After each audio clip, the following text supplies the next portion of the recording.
The air was thick with anticipation, buzzing with the energy of a crowd that had waited hours for this moment.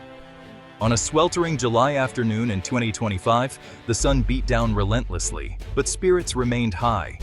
Thousands gathered, a sea of red hats and waving flags, undeterred by the heat or the long wait, united by a sense of purpose. On stage, Donald Trump gripped the lectern, his voice booming across the open field, commanding attention. He spoke of strength, prosperity, and promises, then, with a sudden shift in tone, launched a direct attack on the status quo. "You see these phones in your hands?" Trump asked, his finger jabbing the air. "They're made in China, serviced by people in India." The crowd booed, their frustration palpable, echoing his words with their own discontent. Trump continued, "These tech giants take our money, but give the jobs to other countries, leaving American workers behind. They build factories in China, hire in India, and leave our people behind," he said, painting a stark picture of economic betrayal. He paused, letting the weight of his words settle over the crowd, the silence almost as loud as his speech. Trump painted a picture of abandoned American factories, replaced by high-tech facilities overseas, a visual of lost opportunity. "We invented the technology," he declared, voice rising.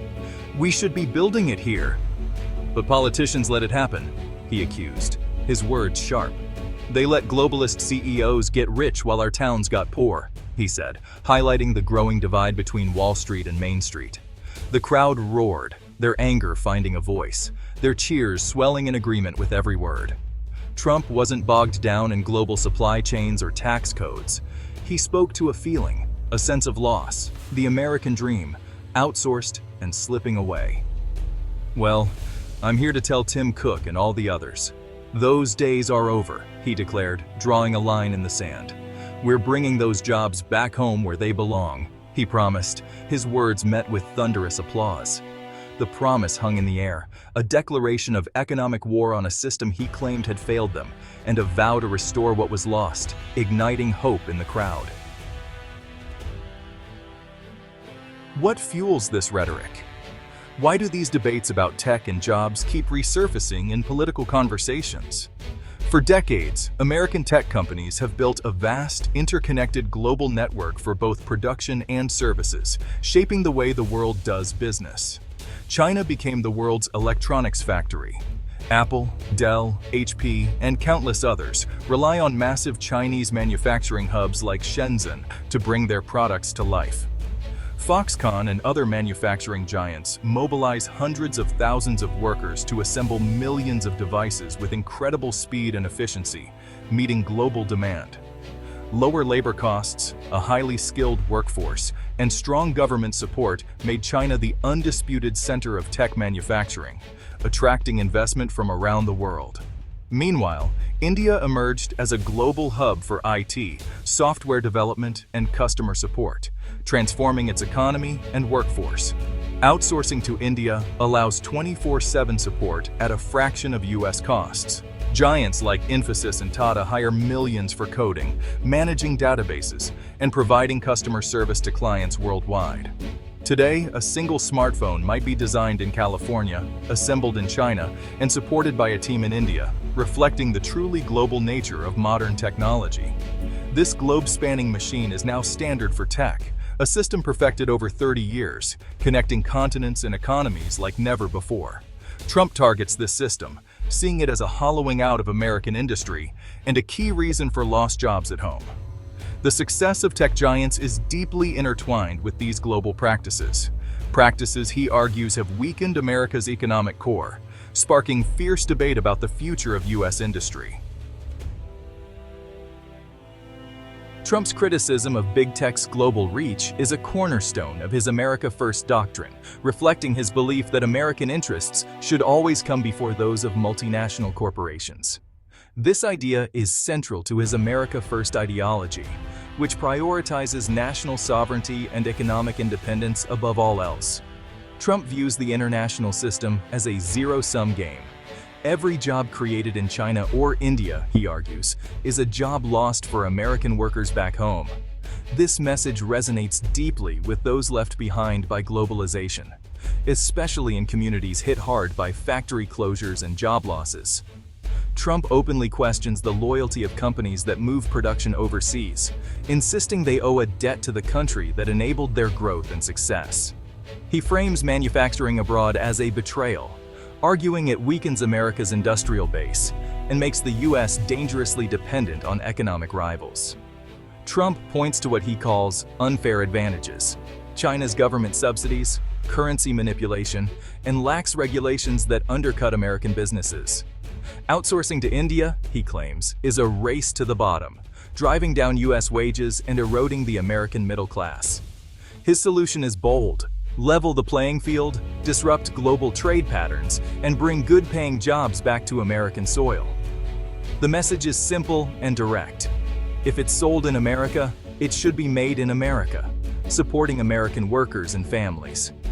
This populist message cuts through economic nuance, speaking directly to voters who feel the system is rigged against them and are eager for change. The numbers tell a story of dramatic change. In 2000, the U.S. had 17.3 million manufacturing jobs. By 2010, just over 11.5 million. China's entry into the WTO opened the floodgates for offshoring. Today, China assembles the vast majority of the world's electronics. Over 90% of Apple's devices are made there. Supply chains are deeply rooted, entire cities built around manufacturing ecosystems. This dependency creates economic and geopolitical risks, as seen during COVID-19, when factory shutdowns led to global shortages. China's leverage worries national security experts. Automation also plays a role. Robots replace workers, so not every lost job in Ohio reappears in Shenzhen. Still, the sight of idle American factories and booming Chinese ones is politically powerful.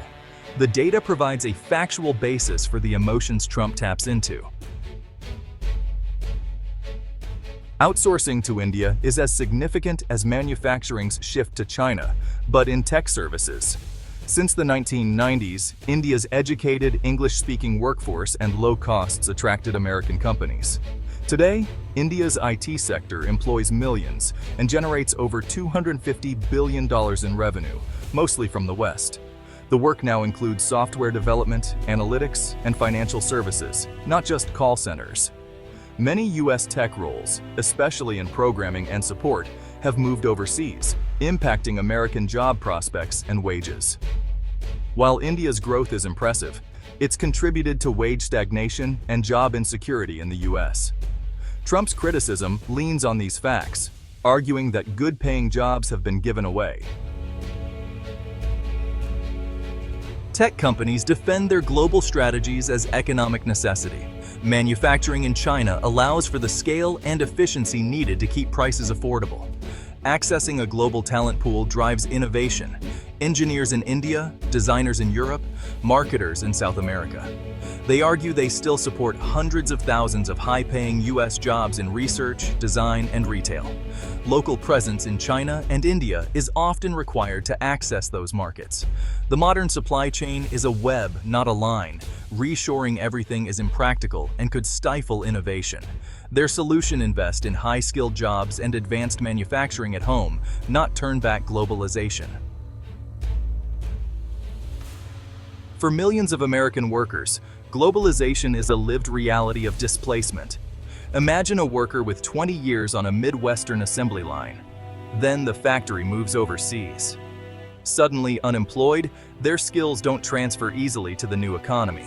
Available jobs pay less, offer fewer benefits, or require moving away from family. This breeds resentment and a sense of abandonment by corporations and government. The loss isn't just income, it's identity and purpose. Factory closures ripple through communities, hurting local businesses and eroding public services. Young people leave, towns decline. Trump's message resonates here. He validates their anger and gives them a target tech giants and globalization. For these workers, the promised benefits of globalization haven't replaced the loss of stable, well-paying jobs. Trump's solutions are as direct as his criticisms. He proposes tariffs on imports from countries like China, making overseas manufacturing more expensive. Alongside tariffs, he offers incentives, tax breaks, deregulation, and support for companies that build in the U.S. He uses public pressure, calling out CEOs to praise or shame them based on their decisions. The goal, a large-scale reshoring of American industry, with new factories and millions of jobs. Critics warn of higher prices and trade wars, but Trump's promise is clear: dismantle the globalist system and rebuild American industry. It's a vision of Made in the USA as the standard once again. Trump's criticism of big tech is more than politics. It's a battle over America's economic future. One side sees offshoring and outsourcing as betrayal, hollowing out the country and hurting workers. The solution: tariffs, incentives, and an America First policy. The other side, tech giants, argue global operations are necessary for innovation and affordability. They warn that walling off the economy would raise prices and stifle progress. The real-life consequences are clear: job displacement, economic anxiety, and a demand to bring jobs home. As the nation stands at a crossroads, the choice between nationalism and globalism will shape America's future for decades. The outcome will define workers, consumers, and the country's place in the world.